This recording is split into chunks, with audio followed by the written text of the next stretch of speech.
Jadi ini yang tadi saya maksud, makam ini ada dua pembagian. Yang pertama adalah bagian dari situs Biting yang terdiri dari makam Arya Wiraraja atau Minak Boncar. Kemudian yang di tengah ini adalah makam para panglima perang atau senopati. Kemudian yang ketiga adalah makam Sayyid Abdurrahman As-Sadani. Terus kemudian yang ini adalah makam umum.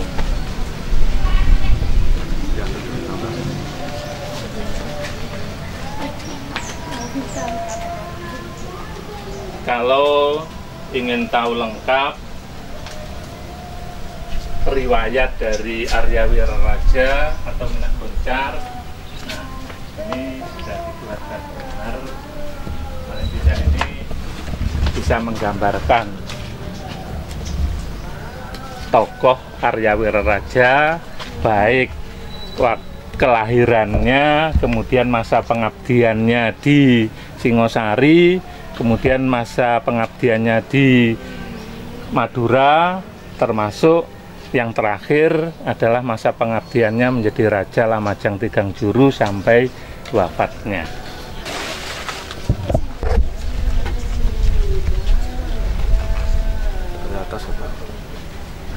Mungkin di luar konteks ya, makam ini Arya Wiraraja itu meninggal tahun 1316, sehingga sudah hampir 70 tahun. Nah, tapi makam ini dulu pernah tidak dikenal oleh masyarakat. Maksudnya daerah ini dulu adalah daerah hutan, daerah semak belukar, yang menyebabkan makam ini tertutup, kemudian sudah hilang dari kepercayaan masyarakat. Tapi kemudian tempat ini dianggap wingit atau angker ya.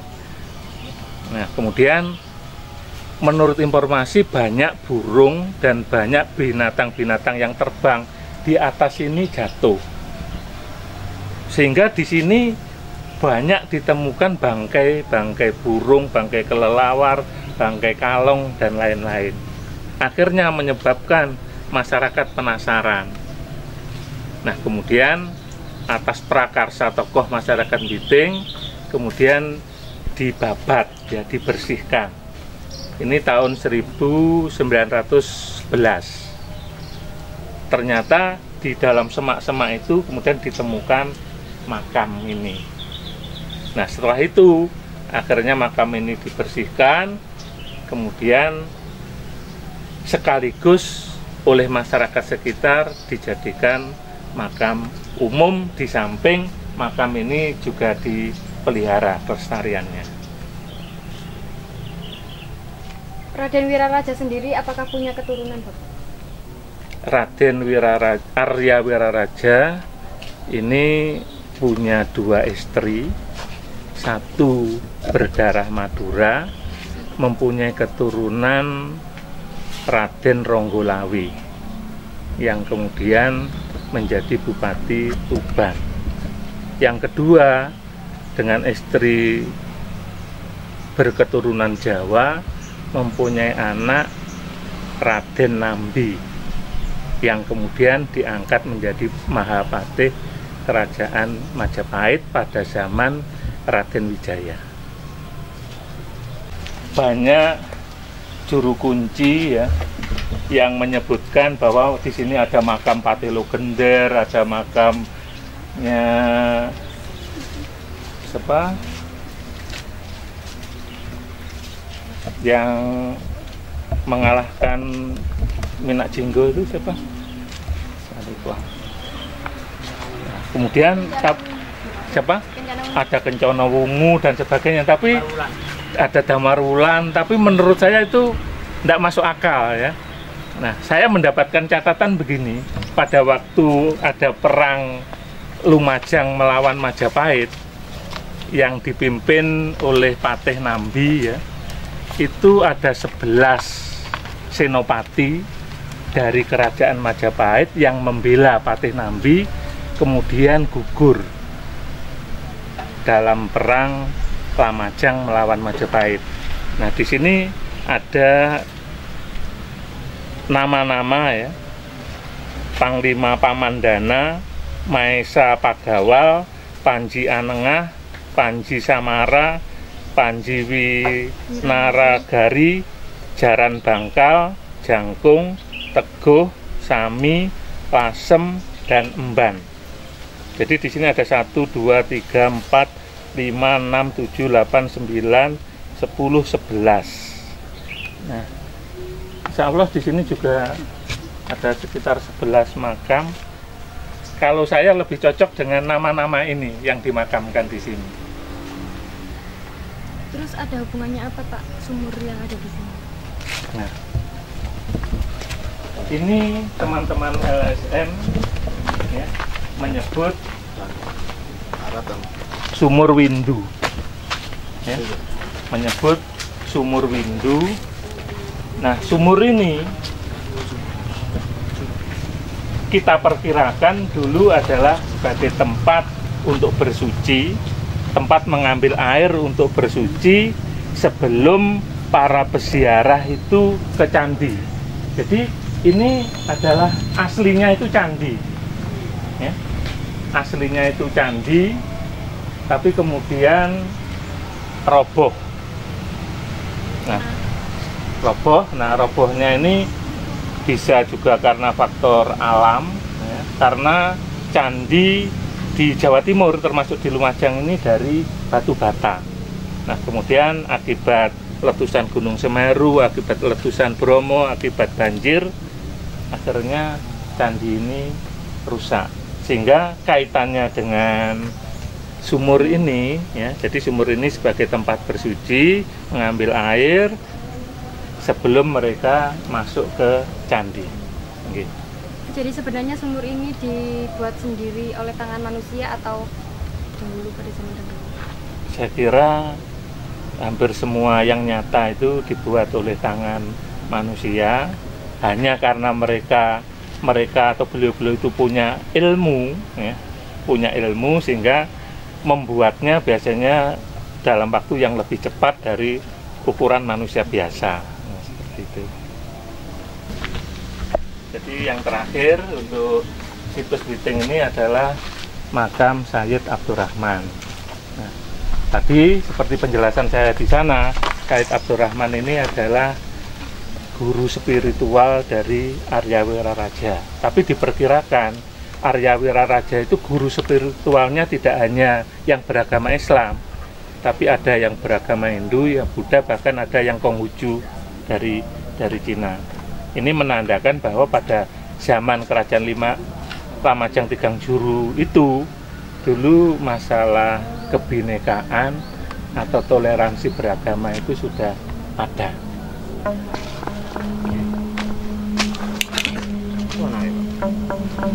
Di tempat ini sekarang, terutama kalau malam, pengunjung juga banyak pada waktu malam.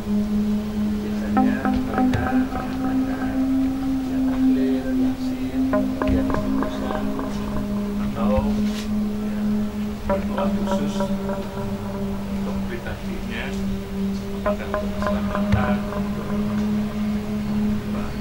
pekerjaan, atau mungkin banyak utang supaya segera lunas. Mereka memohon pada Tuhan, pada Allah, kemudian sambil mendoakan yang ada di sini.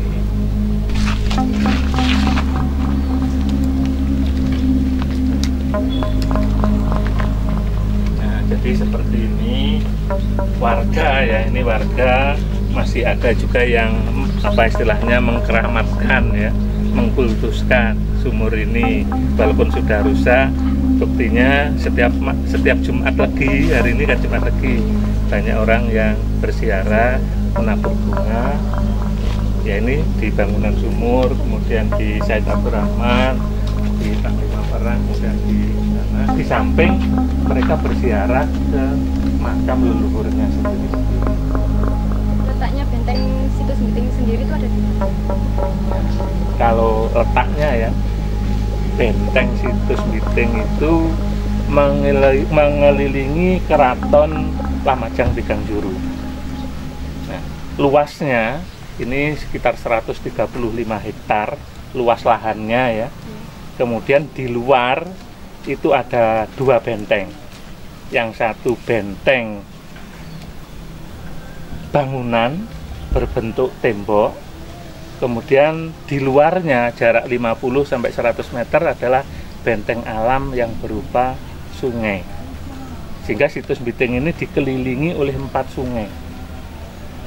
4 sungai yang mengelilingi Situs Biting sekaligus sebagai benteng alam. Sehingga kalau dari luar ini ada sungai sebagai benteng alam, kemudian ada lahan sekitar 50-100 meter, kemudian langsung benteng tembok. Nah, benteng tembok itu mengelilingi, panjangnya diperkirakan 10 km, lebarnya itu sekitar 3-4 meter tebalnya, kemudian tingginya sekitar 6 meter. Nah, untuk itu setelah ini kita bisa mencicipi benteng, karena tinggal sedikit. Monggo, kalau di sini dianggap cukup, kita bisa ke benteng. Atau ada rencana lain? Iya, ke benteng. Ke benteng, oke, monggo. Ya pemirsa, kita baru saja menguak informasi tentang makam Arya Wiraraja dari Bapak Sugio, dan kita akan menuju ke benteng Biting. Benteng Situs Biting.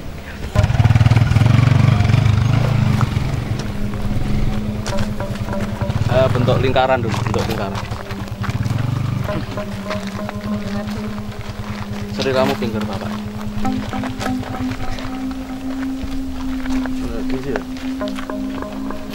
Ngumpul-ngumpul dulu.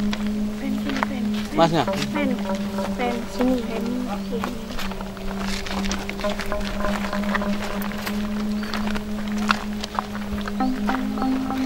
Jadi kita sekarang memasuki wilayah benteng yang tadi saya sebutkan.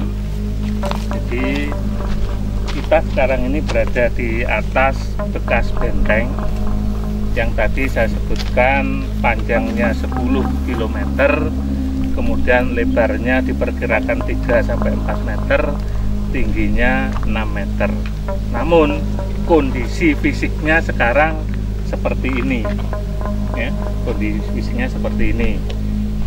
Nah, ini mengelilingi Kota Raja Lamajang Tigangjuru, kemudian tadi saya sebutkan benteng alam. Jadi ini sekitar mungkin berapa ya, sekitar 30 meter. Ini adalah sungai. Ini kebetulan sungainya Sungai Bondoyudo di sebelah utara. Kemudian yang di sebelah timur yang tadi jenengan masuk ke sini itu adalah Sungai Menjangan. Sungai Menjangan. Kemudian di sebelah barat di sana ada Sungai Mojo. Kemudian di sebelah selatan itu sungainya lebih kecil karena sungai buatan. Sungai buatan terutama ya tadi untuk menjaga kekuatan benteng, sehingga aslinya tidak ada sungai tapi akhirnya dibuat sungai buatan namanya Sungai Cangkringan di sebelah selatan sana. Terus monggo. Nah, ini walaupun keadaannya sudah rusak, kami juga mencoba untuk menghormati apa yang sudah diperbuat oleh leluhur. Bab kadang-kadang masyarakat ingin melihat bukti leluhur dengan cara memelihara tapi tidak sadar, tapi malah merusak sekaligus tidak menghargai.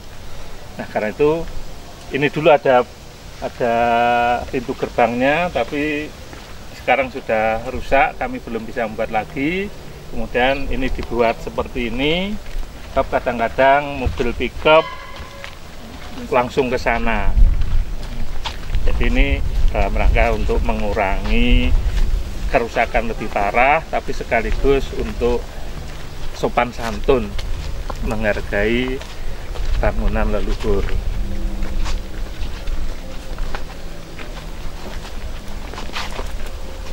Dan dari belakang.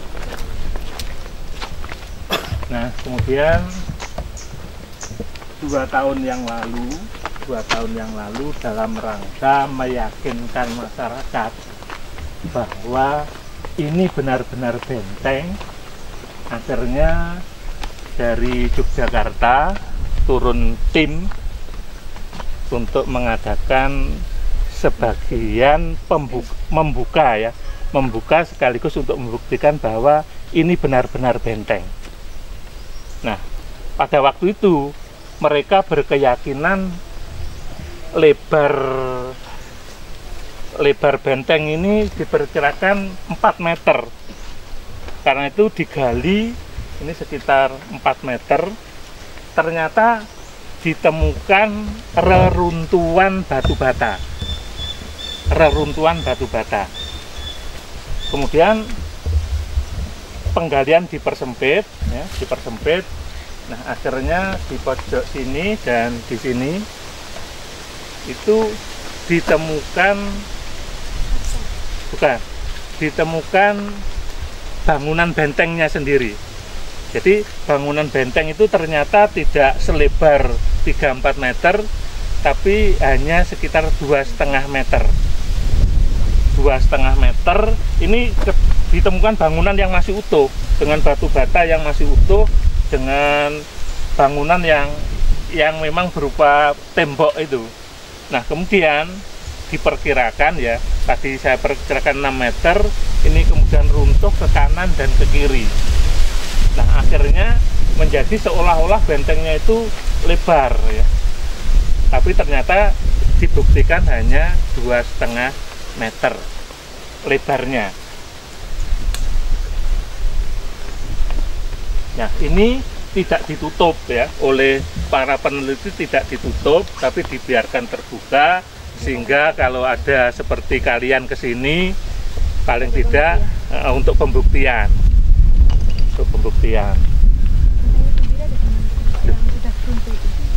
Ya ini benteng ini. Ini bangunan benteng. Jadi di dalamnya sana masih utuh, bangunannya masih utuh. Sekitar 1 meter ke dalam ini masih utuh. Ini kita berjalan di atas benteng. Nah, kemudian benteng yang 10 km tadi di beberapa tempat yang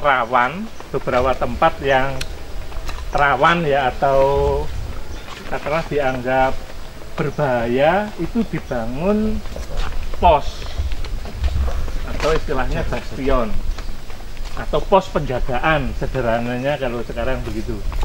Nah, ini salah satu diantaranya. Bangunan seperti ini bekasnya ada 6 tempat yang seperti ini. Tapi ini yang paling utuh. Yang lainnya sudah sangat parah. Nah, kebetulan ya, ini dibangun di tikungan sungai. Jadi benteng alamnya sungai ini tikungan ya. Tikungan itu biasanya dinilai rawan, sehingga perlu dibuat pos, sehingga sewaktu-waktu ada musuh, atau sewaktu-waktu ada maling, atau sewaktu-waktu ada orang yang berbuat jahat, nah itu terpantau di pos ini.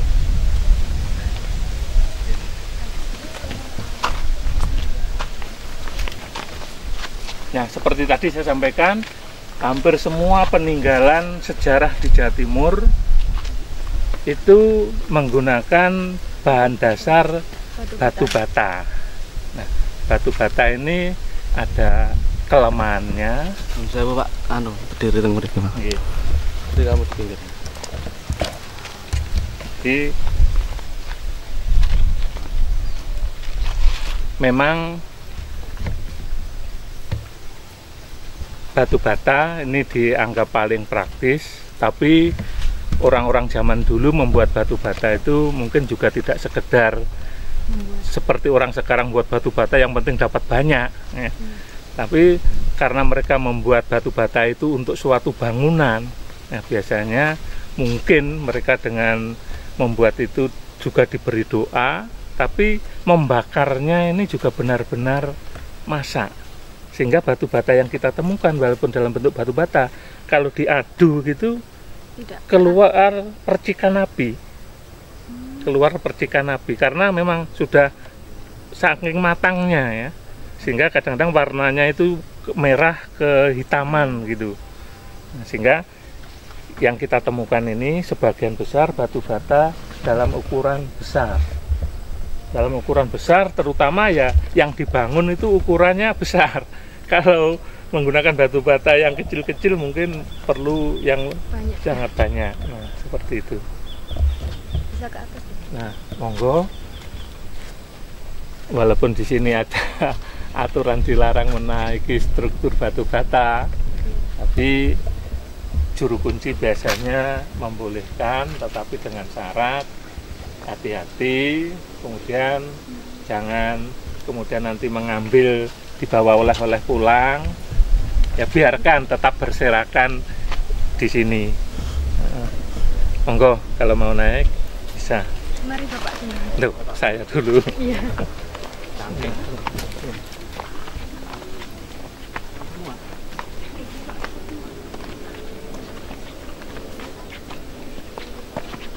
Nah ini loh, ini contoh batu bata yang sudah masak nih.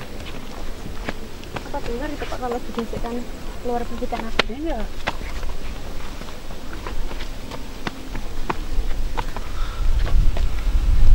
Ini pas. Nah ini diperkirakan sebagai pos Pertahanan. pos penjagaan. Jadi, nah itu kan tikungan sungai ya. Nah itu sungai yang barat ini. Nah, kemudian di sana ada sungai yang ke sana, ketemu di sini. Nah sehingga di sini dinilai rawan. Karena itu dibangun bangunan ini. Kemudian di pojok sana juga ada. Dibangun berapa Pak? Sampingnya? 6, ada 6 tempat. Letaknya di mana saja Pak? Letaknya ya ini, kemudian di pojok sana juga ada, kemudian di pojok tadi kalau jembatan itu, kemudian ada rumah penduduk ke belakangnya itu ada, kemudian di sana ada juga.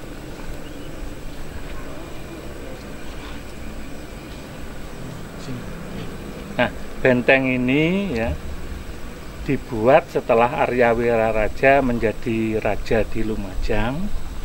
Kemudian di Majapahit itu sering terjadi pemberontakan.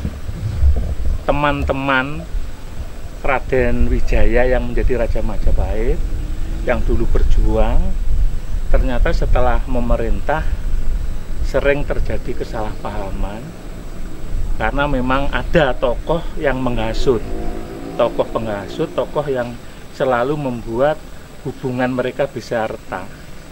Akhirnya terjadi kesalahpahaman, kemudian terjadi peperangan. Antara lain perang yang pertama itu perang dengan Ronggolawe, putra Arya Wiraraja. Kemudian perang dengan Lembu Sora. Kemudian ada beberapa perangan sehingga Arya Wiraraja ada kekhawatiran kalau sewaktu-waktu Majapahit menyerang Lumajang.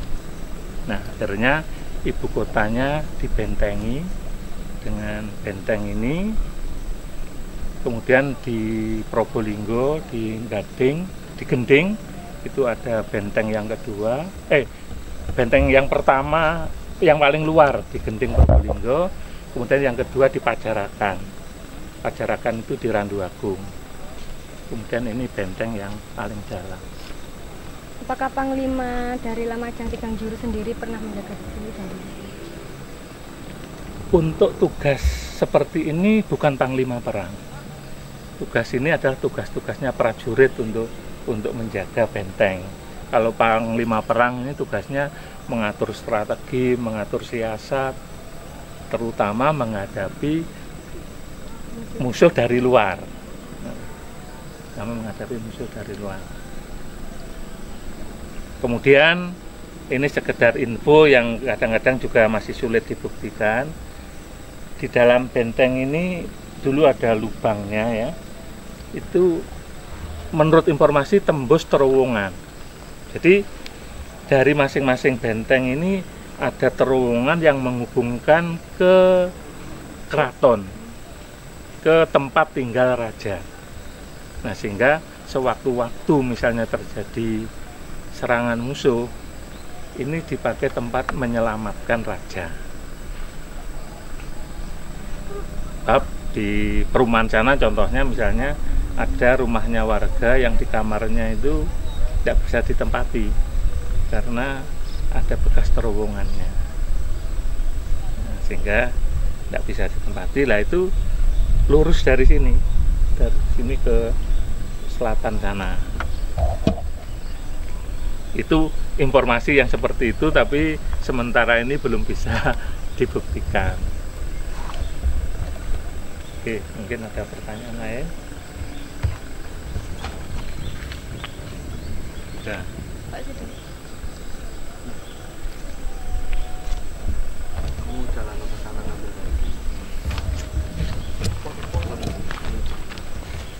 Ke sini apa ke sana, Pak? Ini sini apa? Pokoknya diambil semua ini.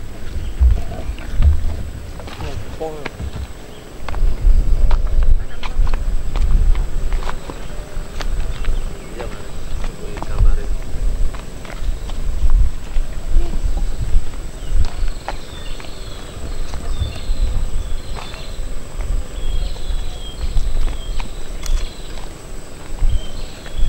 Ini kan.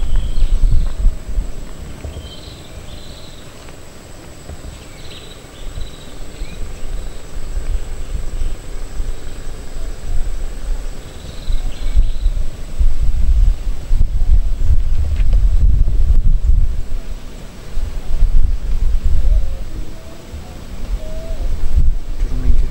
Enggak apa-apa.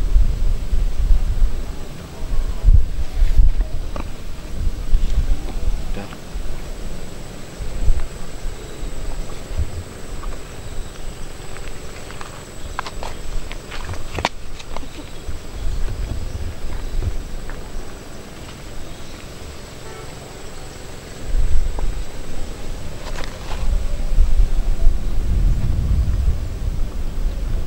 Sudah.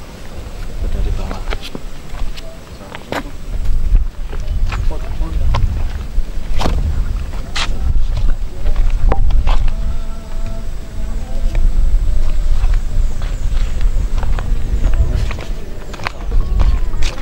Kamu ngomong di sini aja deh.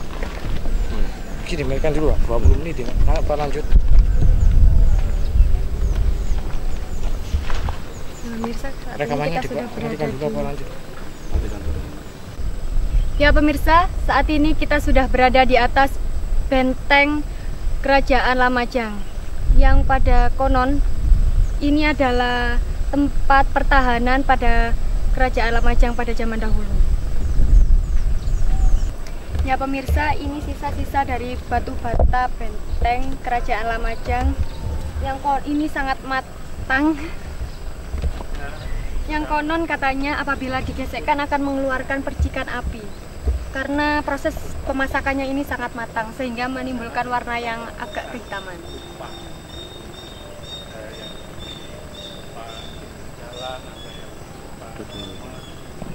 Udah deh angkatnya.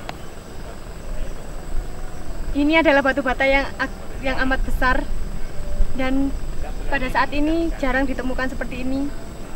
Batu bata yang sangat besar ini dibuat agar benteng pertahanan ini kuat dan luas.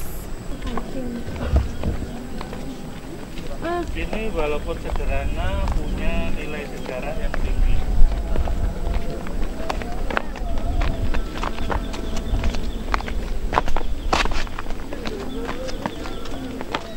Ya, ini salah satu bukti peninggalan sejarah,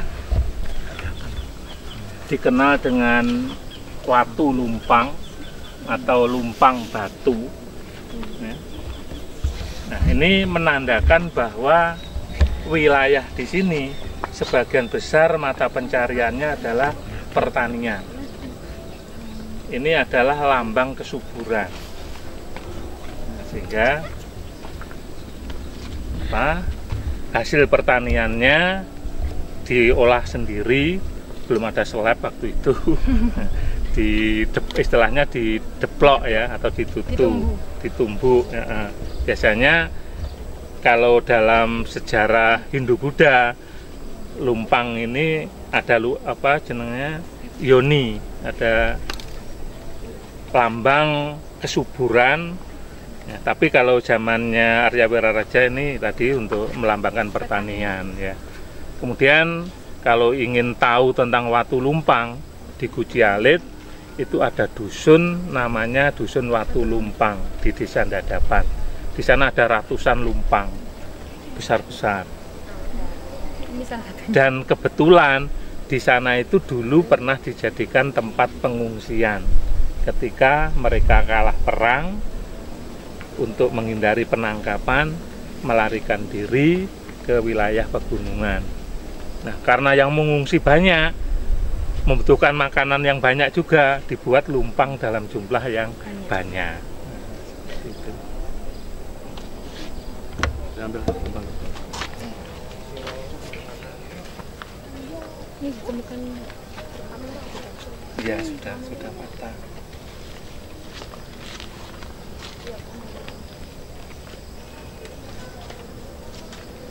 Ini lumpang ini mulai zaman batu, zaman Neolitikum, sampai orang sekarang pun di desa-desa masih ada yang menggunakan ini, sehingga ini lintas zaman.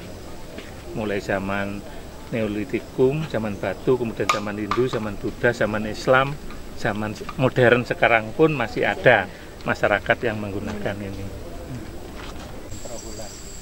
Di Mojokerto, bagian ada di museum di Surabaya. Entah ini Lumajang sudah membuat museum, belum diambil. Loh lah iya, itu rencananya kan benda-benda peninggalan Lumajang yang disimpan di luar Lumajang akan ditarik, akan dibawa pulang, tapi tempatnya memenuhi syarat atau enggak. Khawatirnya setelah dibawa ke Lumajang enggak kopen, tambah rusak.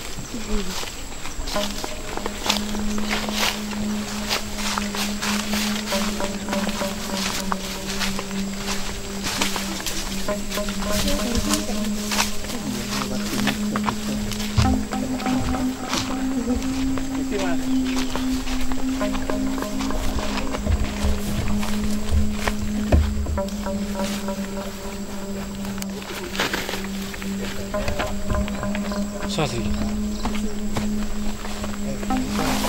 Tulung.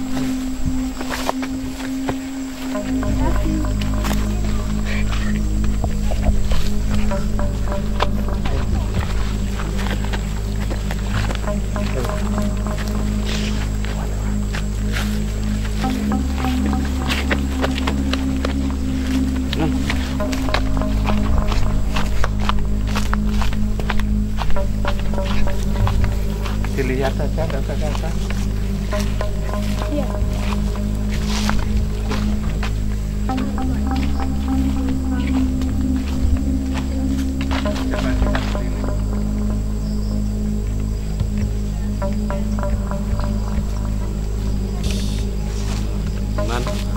Dari pemberitahuan masyarakat bahwa ada hubungan Gedong Putri dengan benteng kota Lumajangnya betul? Insya Allah betul. Candi Gedong Putri ini berdasarkan catatan sejarah adalah peninggalan dari Nararya Kirana. Nararya Kirana sendiri adalah putra dari Wisnuwardana, putra yang nomor 6, yang tahun 1255 berdasarkan prasasti Mula Malurung diangkat menjadi adipati di Lumajang. Dan diperkirakan pusat pemerintahannya ada di Candipuro, salah satu peninggalannya adalah Candi Gedong Putri. Nah, kemudian jarak antara pembangunan Candi Gedong Putri dengan benteng di Lumajang ini diperkirakan sekitar 40 tahun. Jadi di sana dibangun sekitar tahun 1255, di sini dibangun sekitar tahun 1294. Nah, di sana adalah Nararia Kirana, di sini adalah Arya Wiraraja. Jadi kalau saya mengambil kesimpulan, Arya Wiraraja itu dulu dikirim oleh Nararia Kirana, ya, dikirim ke Singosari. Di Singosari karena kan bapaknya Nararia Kirana untuk dididik, akhirnya mendapat gelar Banyak Wide. Banyak Wide, banyak itu dalam agama Hindu merupakan lambang kecerdikan, lambang orang pintar. Sehingga Banyak Wide itu di sana diangkat sebagai penasihat kerajaan karena dinilai cakap. Nah, kemudian ya tadi setelah itu dipindah ke Sumenep, ke Madura, kemudian setelah perang berakhir mendapatkan wilayah Singosari bagian timur, ternyata Arya Wiraraja mengambil keputusan Lumajang Kutorenon sebagai ibu kota.